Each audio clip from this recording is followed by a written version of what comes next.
All right. All right, everybody. Welcome to our Sunday school. We're in lesson 13. And today we're going to be looking at the occult part 1. So next week will be part 2. So 13. It's Sunday. I guess maybe we should have done this on Friday. So yes, the occult part 1. Today we're going to be really looking at spiritualism and ufology.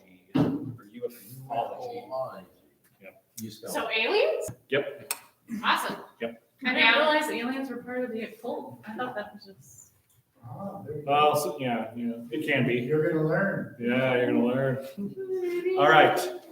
So your first, on your sheets, your first is, what is the occult? The Latin word occultus, which is occult with a US at the end.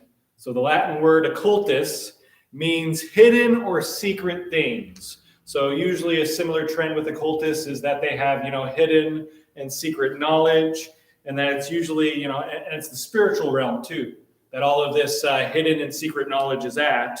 And you have to perform, usually sometimes rituals. You have to perform these things, like we're going to look into seances. We're going to look into these different things. And, divination is all about, performing a ritual to obtain, knowledge of the future or the secret knowledge that is otherwise obtained. And again, it's all held in the spiritual sense. So occult is, just the word occult, hidden things. And then next is, the big thing that we're going to be looking at is divination, which is a big part, especially of spiritualism. So what is divination? Divination is an attempt to foretell the future or gain secret knowledge through occult practices. And we got quite a few, as you can see, amongst astrology, crystal ball, predictions in dreams, and I Ching, numerology, omens, Ouija boards, palm reading, tarot cards. All of those are on your list. So it's through all of these rituals that they believe that they're able to then, foretell someone's future, gain secret knowledge. So the first one we're going to look at is astrology. And the thing is, astrology is one of the almost well-known one. Usually, I can almost ask everybody, almost everyone could probably tell me their sign. Almost everyone, except for Donna. Good job, Donna. Good job. She don't know. Mine's hospital. Yours hospital? The sign I was born under is hospital. Good. But it is a moon was rising, Gary. Yeah. But it is something concerning, because especially amongst people my age, they know that's something that's regularly practiced. And if you open up majority of mainstream newspapers, you're going to have horoscopes. You're going to see, okay, I'm a Pisces, so let's see what my horoscope is, and I'm going to get in a car accident tomorrow. No, they're never bad. They're usually, you're going to find your true love, or you're going to find, something nice. But yes, astrology is something very big, and it is used to, try and decide someone's future, who they are, who they're best matched with. All these, it can go into really deep. And just some history behind it. First practiced, believed in Babylonian and the ancient roots in Greece, China, India. But yes, some issues. However, some real problems objectively for any who actually do some digging and investigate is the science of astronomy disputes any accuracy of astrology. So the actual scientific study of the stars, not the spiritual of the stars, astronomy disputes any accuracy of astrology. Oh, is that supposed to be point 1? Yes, that is point 1 under astrology. So yes. What is it? Science, the science of astronomy, the studying of science. No, this is actual scientists, studying planets that disputes any accuracy of astrology. So those who kind of try to use the stars to predict their future, and the actual scientific study, not the spiritualism of the stars, but the actual scientific study of it, disputes. Well, I said the zodiac because a lot of astrology. We're talking about astronomy, though. Astronomy. Yeah, there is astronomy in there. Well, And the sign that they were born in, and the alignment of the planets and stars dictates on what your future holds. Right, that's astrology. There's a difference between astronomy and astrology. Okay. Astrology, that's people, that people using the zodiac sign. He knows, he's just not, he can't hear you. Okay. So yes, and then 2.2 is astrologers are not objective. They're not outside kind of having just kind of an independent view. They're usually, big proponents of astrology. So of course, their views. Astronomers? Astrologers. They are not objective. They're caught up in the system. They're all part of it. So of course, they're going to be in favor of it, trying to do their best to be convincing of it. Another one is that it's based on faulty assumptions that the earth is the center of the universe. Because when it really came out to be, that was before it was found out that the sun is the center of the universe. So a big issue behind it is that it's on the assumption that earth is the center. So that is a big issue. Number 4, billions of celestial bodies are overlooked. Because if you notice, especially with astrology, it's only, I think 7 planets or so that are really the focus of it, when we know that there are billions of stars, planets. Those are ignored though, because again, when it was created, we only knew about, the 7. So that's another issue as well, is, they don't encompass all of a lot of things, just, what has been around. So they don't even consider the universe. No. They don't even know about Beetlejuice. Well, that or they don't care. It's I not don't care about an it. issue yet. It doesn't have any influence on us. Yeah. All right. And then number 5, horoscopes computed by Hindus would be different by Buddhists. So Hindu horoscopes and Buddhist horoscopes would be different. So again, it's almost different depending on the culture, the religion. There's different aspects to it. So again, it kind of really, it's easy to kind of dispute the truth of it then when it's almost subjective to who's, writing it. And then 6, constellations have been shift 30 degrees in the last 2,000 years. Because again, a lot of it's, trying to, angles of the sun and the stars and all those things. Well, the issue behind that is, I guess, according to this, that they've shifted 30 degrees. So then your readings would almost be off then because they've moved. And you're still calculating it as they haven't, as they're still the same. So I know that's another issue with it, is they haven't taken account that, things have shifted, things have moved. In the last how many years? 2000.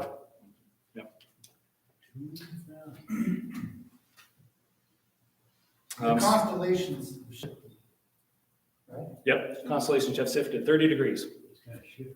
Yep. One that I didn't mention on there is that some use 8, 12, 4, or even 24 zodiac signs. So there's inconsistency with how many signs they use too. So there's a lot of inconsistencies to it. And especially the fact too that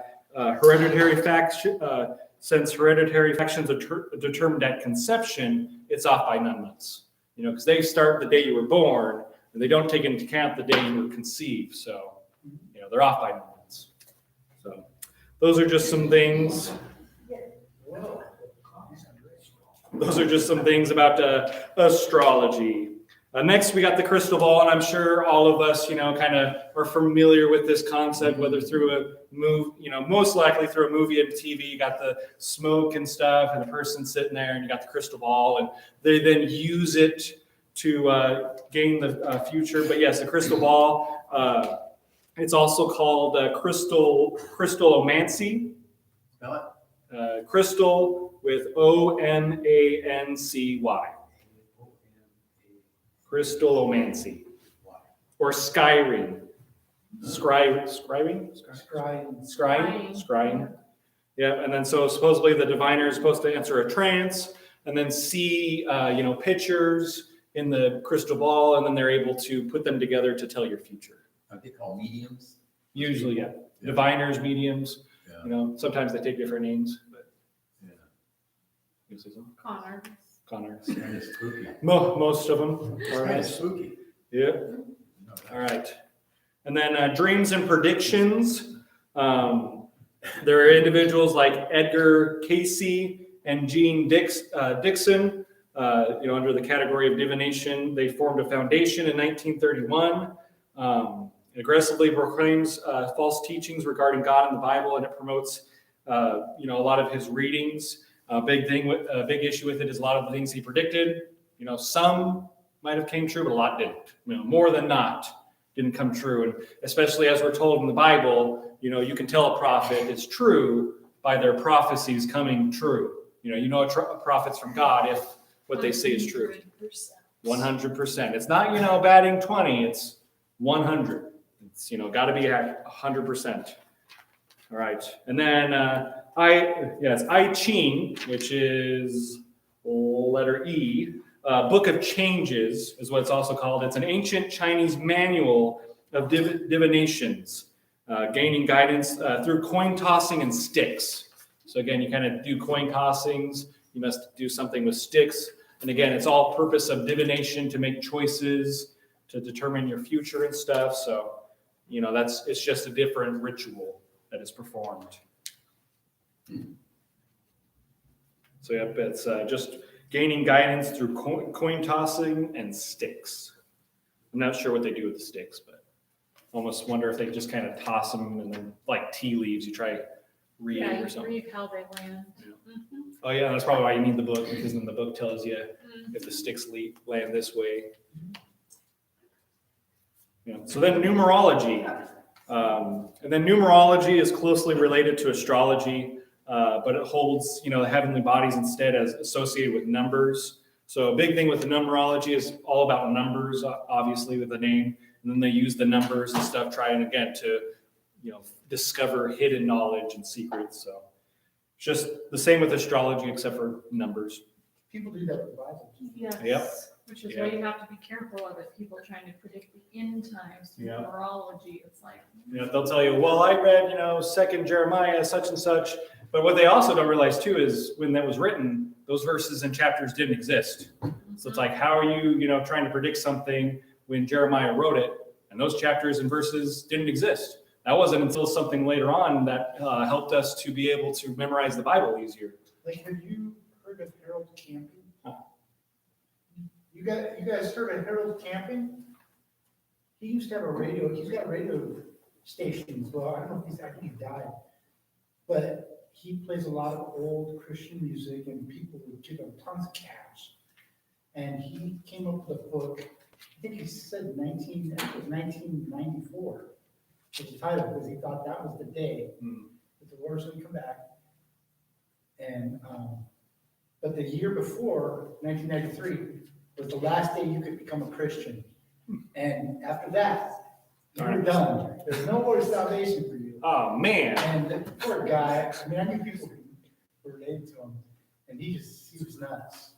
But he has radio stations all over the world still. Well, maybe it's like the Jehovah's Witnesses where we missed it.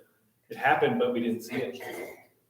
Yeah, but he did some weird numerology with, like, he would take a Bible verse and say, well, it'd be an obscure Bible verse, like the shipwreck of Paul. Yeah. And that proves that this year, that ship is numbered this. And just or there's such and such, numbers in the letter. And they usually, if I'm watching a video and someone starts doing that, I'm like, oh, they've done.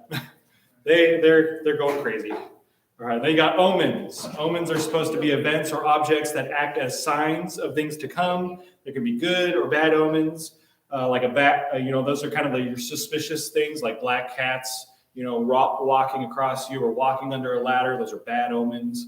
Breaking a mirror, you're going to get 7 years bad luck. Don't fail to send the message, and you'll get 7 years good luck. Those are the worst. Chain letters. if you spill salt, you'll get bad luck, but if you throw it over your shoulder. Yeah, Roman Catholics do a lot of stuff like that too. Really? Yeah, like if you look at the paper in the classifieds, there'll be like little printed pieces they're like little printed prayers, and they'll say, pray this prayer to say blah blah blah or whatever, and whatever you ask for, you'll get. And do it 7 times a day, and then you got to do the ad in the paper. Yeah. Yeah, social media is really bad with that. You get people who are like, oh, you need to send this or else, you're going to get bad luck or good luck. And it's just, you don't friend those people. Usually you don't friend those. You're just like, yeah, don't do that. All right. And then Ouija boards. That's probably the one that I don't like the most, especially because it's just so innocently advertised.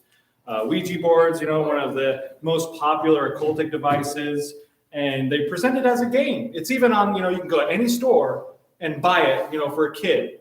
And it honestly, it riles me up. It makes me angry. And it's used again to reach out to, ghosts and the spirits. In my opinion, I think it's very demonic. I think who you're reaching out to is very demonic. And of course, you're going to find out things because you're reaching out to demons. So it does rile me up because you're giving kids this access who don't know better. So, yes. Got a Ouija board? Did you ever play it? No, of course not. I played it once when I was a kid. It was scary. Yeah, who knows if you're moving it or if it's moving, but then you're just like, oh, this is creepy. And it's like, how do we get rid of it? You gotta burn it, or I don't know. Well, I've heard not only with Ouija board, but other, little innocent practices where things happen. It's like all of that. I think, I don't count it as hocus pocus. I count it as demonic, because there is a spiritual force, and the one they're encountering is very demonic. So, of course, when they're doing those things, they're reaching out to forces they shouldn't. What about these guys witching for water? Like these guys got some sort of special gift. You go out there with it. Oh, the little divination rod. And then the water. Well, some of it's hokey. I think, obviously some of it's. You're talking about like the water witches? Yeah, water witches. Yeah. They probably knew ahead of time. Divining water. Yeah. Divining, that's it. All right. And then you have palm reading, which of course, you go to your mediums or whatever, and they read the lines of your palm to, again, find out divination of, oh, here's your love line, and you're going to have a nice love life, or here's your, here's when you're going to die. You're going to die right here. Yeah. All that things. Tarot cards, another thing that, I despise greatly. Tarot cards, just kind of a deck of cards, and they use it, and it has all those pictures and names. And again, it's all used to determine, the future, what's going to happen. About fortune tellers. Fortune tellers. They use all those things. Yeah, they use a combination of things. They'll use the ball, they'll use, your palm, they'll use the tarot cards. The people and the fairs and the circuses, they got these people, they line up to go in there. Yeah. So, and he talks, and I didn't put it on I didn't put it on the sheets, but he does talk about magic, and there is, the type of magic which is illusions and trickery. Like David Copperfield. There's that magic where he's going to deceive you a little bit, and boom, there's something, and that's because he, there's illusions and tricks and stuff like that. Sleight of hand. He said, magic. Yeah, but the magic that he's concerned about is, the cultic in nature, an attempt to master supernatural forces in order to produce visible effects.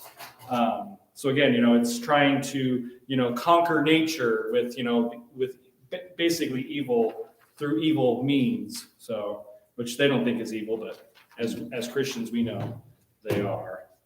All right, and then the next one is parapsychology. Parapsychology, which is number 3.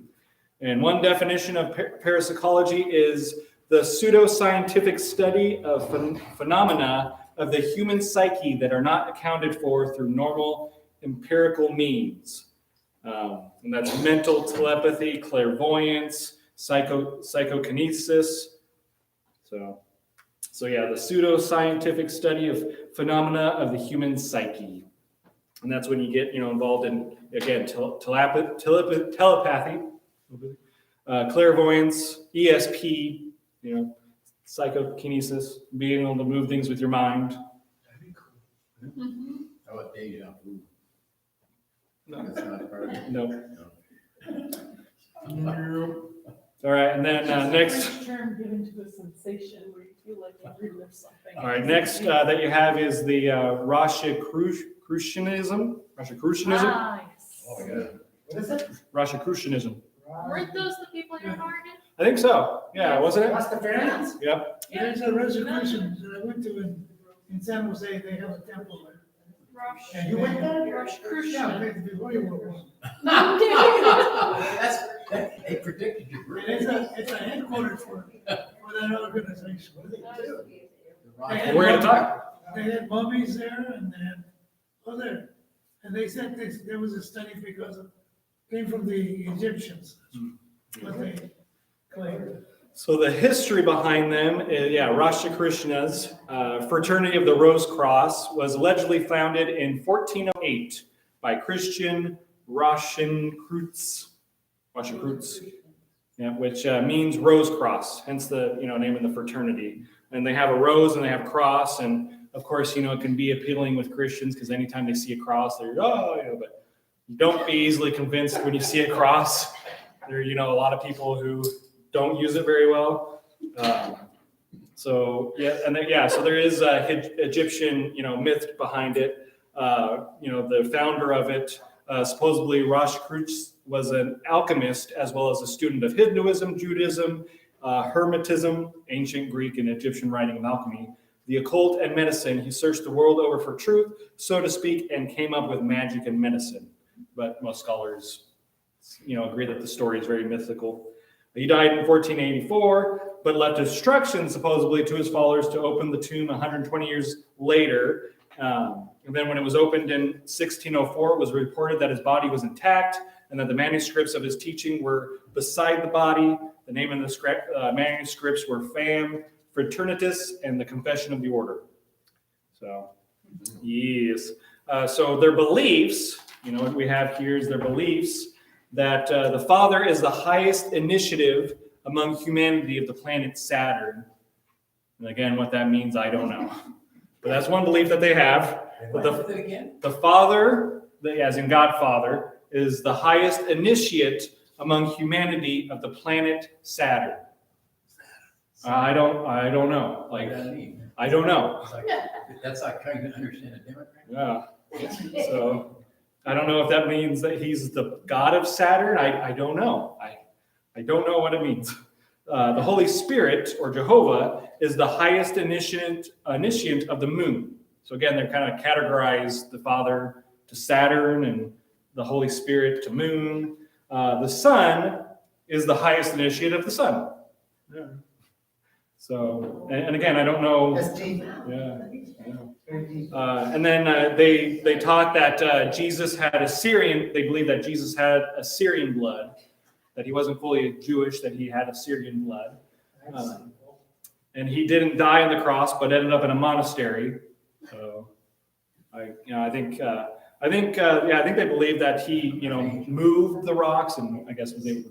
I can't remember if it was them or someone else.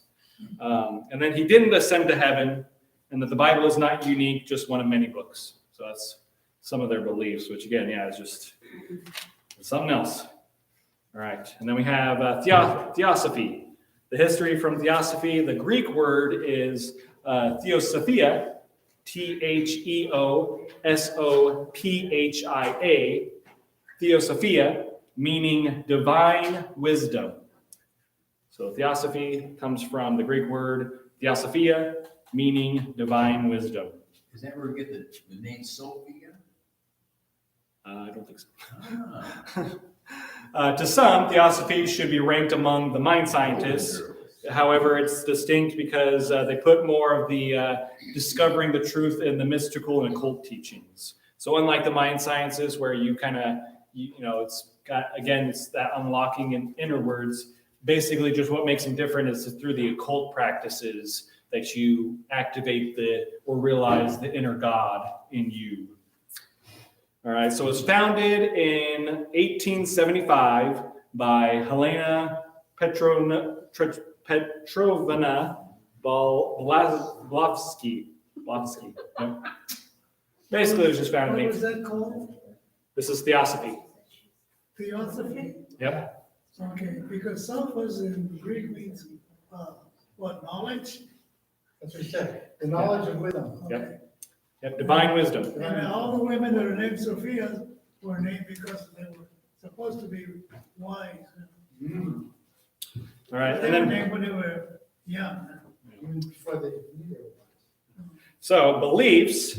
They hold a pantheistic view of God, which, if you're familiar with pantheist, again, is kind of blending both spiritualism and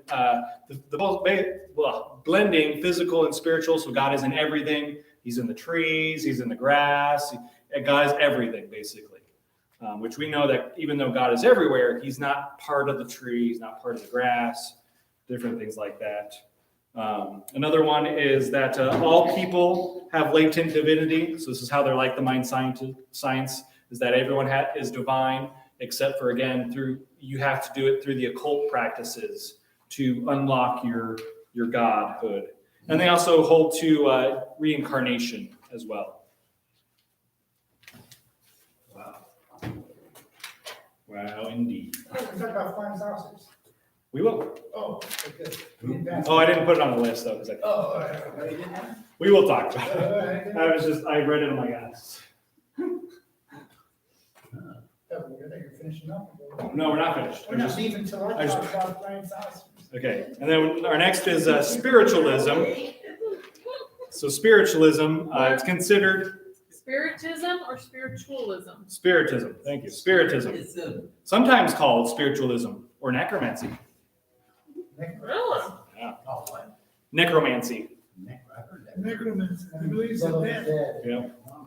Yeah. So considered by some to be That's what man. Saul did, right? Yeah. Yeah. Yeah. Would you see the necromancer? So considered by some to be the mankind's oldest religion, which is your point A. But yes, it's considered to be some by mankind's oldest religion. There are traces of it in ancient Chinese, Hindu, Babylonian, Egyptian, and Roman culture. It stems from two desires: to gain information about life after death and to contact deceased loved one, or deceased, not diseased, deceased, to contact deceased loved ones. Deceased loved ones. Right. More interest began in 1843. Yes. So then beliefs, the spiritualism claim that certain passages of the Bible support seeking the dead. They use Saul, but as we know How that... could they use that passage when God specifically tells them? I'm sorry. Because they don't read it correctly. They're thinking, oh, well, he was able... All they look at is that he was able to. So they try using that he was able to, that they can as well. But as we know, that was a very isolated instance. God did allow it, but at the same time, for anyone who's familiar with the story, Saul got heavily reprimanded. It was like, you should not do this. News too. Yeah. He was dead the next day. Yeah, it's like, you shouldn't be doing this. Yeah, and then he died. So again, it's like one of those things where if anything they should have got out of it, you shouldn't do it because it's not good. So yes. But they try to sadly use that passage, to say that it's okay and, that it can be done. So there are, the beliefs, which I didn't have on there because they're, the 7 principles of Spiritism: the fatherhood of God, the brotherhood of man, continuous existence, communion of spirits and ministry of angels, personal responsibility, compensation and retribution hereafter for good or evil done on earth, and a path of endless progression. So their beliefs are almost just statements. It doesn't really go into more depth on what that means. The 9 articles of Spiritism are: we believe in infinite intelligence. We believe the phenomena of nature, both physical and spiritual, are the expression of infinite intelligence. We affirm that a correct understanding of such expression and living in accordance therewith constitute true religion. We affirm that the existence of personal identity of the individual continues after the change called death. We affirm that communication with the so-called dead is a fact scientifically proven by the phenomena of spiritualism. I don't know how they claim scientific proof for being able to contact the dead. We believe the highest morality is contained in the golden rule: whether ye would that others should be unto you, do ye unto them. We affirm the moral responsibility of the individual and that he makes his own happiness or unhappiness as he obeys or disobeys nature's physical and spiritual laws. We affirm that the doorway to reformation is never closed against any human soul here or hereafter. We affirm the precept of prophecy contained in the Bible is a divine attribute proven through mediumship. So, yes. That is Spiritism. And then we have seances. And seances, if no one's familiar, it's usually gathering of several medium. And again, it's all to like channel and try to talk again and communicate with the dead. So that's the whole point of it, is gathering of several mediums, maybe one or several, to contact the dead. And that's usually when you get purse of, oh, I'm, thinking of a loved one. And you kind of, I feel like a lot of times it's a scam because you fill in the blank. You're like, they're like, I feel a loved one. Oh, my aunt? Oh, yes, your aunt. And her name started with a B. Well, her last name was Barbara. Well, there you go. So it's just, I think they're really good at being con artists, and they know how to get information out of you just to easily kind of suggest things, and you fill in the blanks. And then any other time that there's actual some accuracy behind it, I think it's demonic, But anyway, so yes. Now getting to Asa's favorite portion of ufology. So what is the history of ufology? It began in June 24, 1947, when a pilot named Kenneth Arnold sighted 9 brisk discs in the sky of Washington state as he was flying his plane. He called them saucers. In 1952, George Adamski began writing books about his supposed encounter with an alien. Since then, thousands of people around the world have claimed to have seen UFOs or met extraterrestrial intelligence, communicated with them, and ridden in their spaceships.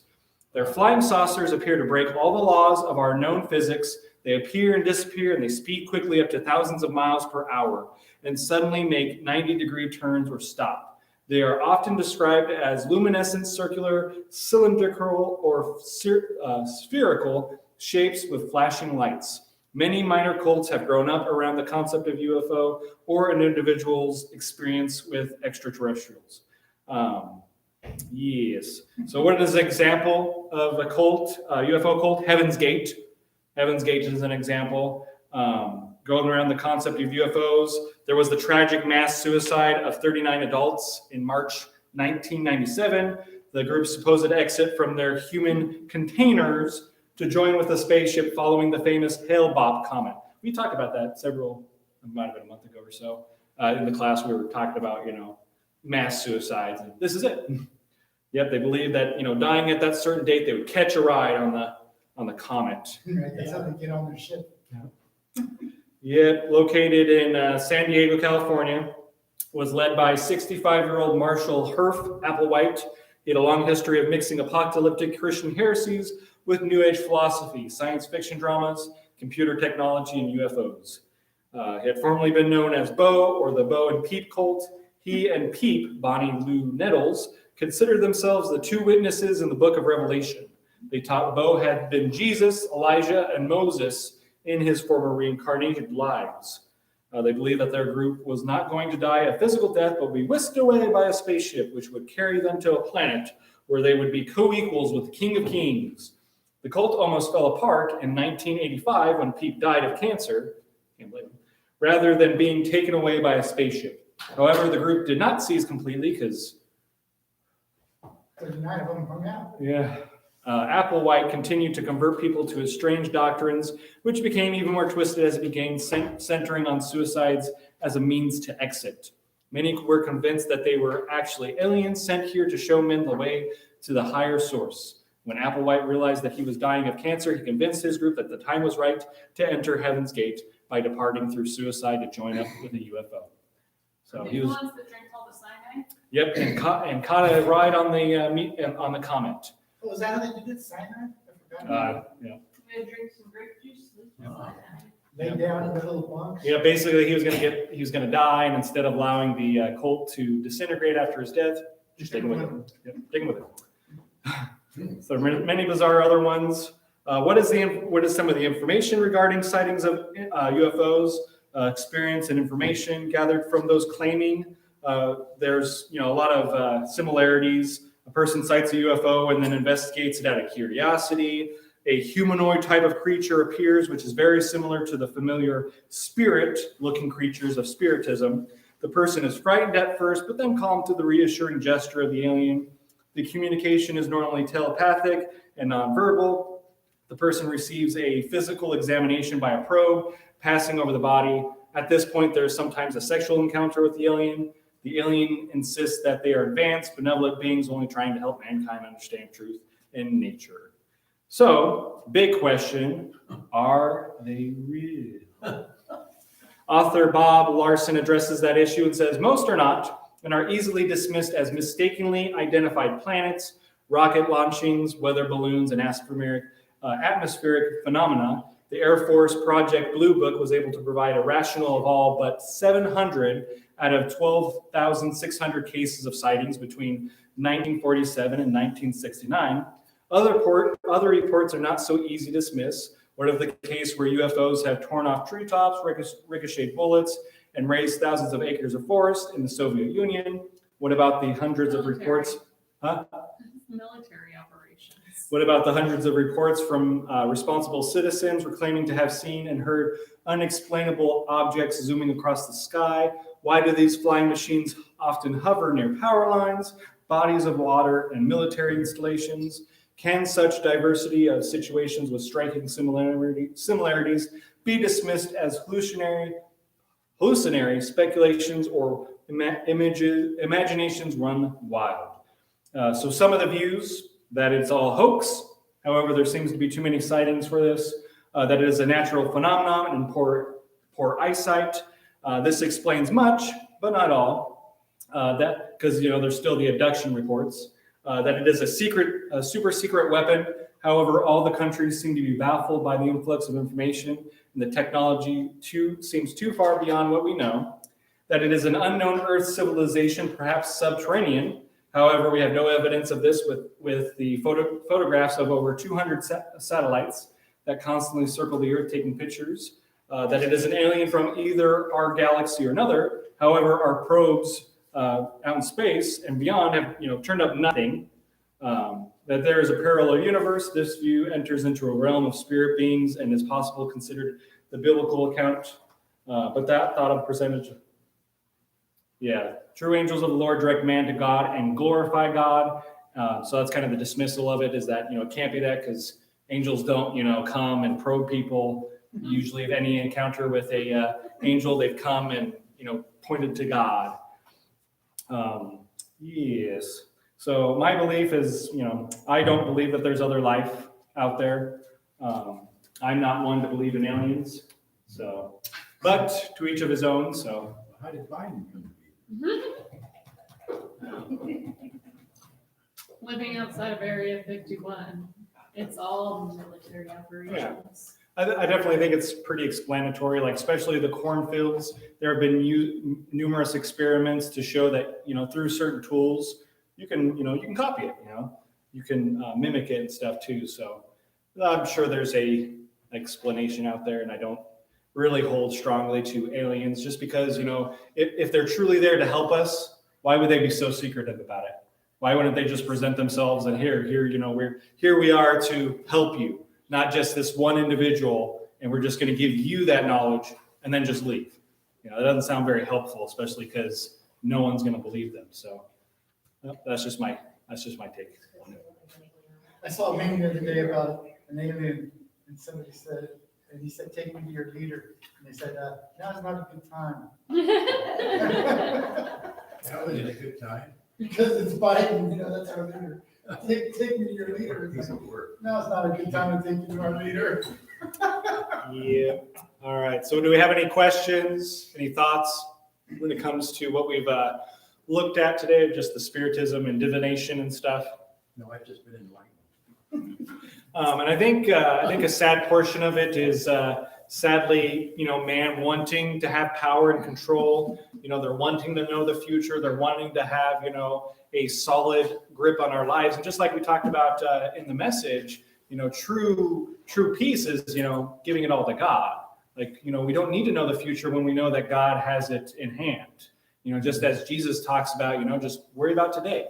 You don't know what's going to happen tomorrow, and no matter of stress or worry is going to change anything. You might have a great day tomorrow, but again, you don't know. So just focus on today. I think sadly a lot of people, again, that's part of the sin nature, that we don't like to, let God or anybody else have control, and we have to have control, and it's just a means for that. It's kind of funny how most to those guys were crazy. Yeah, and again, and again, I think it kind of speaks to what Jesus said about the Pharisees and blind. It's the blind following the blind, and when you follow individuals like this, you're going to get hurt. When you follow a guy who thinks he's an alien, and he's going to go to a comet, you're sadly going to drink cyanide and die because of it. So If people believe in evolution, then all of these things are possible. mhm, They're discounting God's creation mhm. and, anything, it's possible to have aliens and spacemen. And they want to believe that. Yeah. Because, what else do they have to believe? Well, they replace all these beliefs with really coming to believe in Jesus. They can't accept that, see? And it only happened 2,000 years ago, and there's proof that it was here. And they still don't care to buy that, because he came to show the world that there is a God, and to get to God, you have to go through him. Mm-hmm. All right. Well, yeah, if there's no other questions and comments, then we will close in prayer. And We wonder why are all these weird people out here?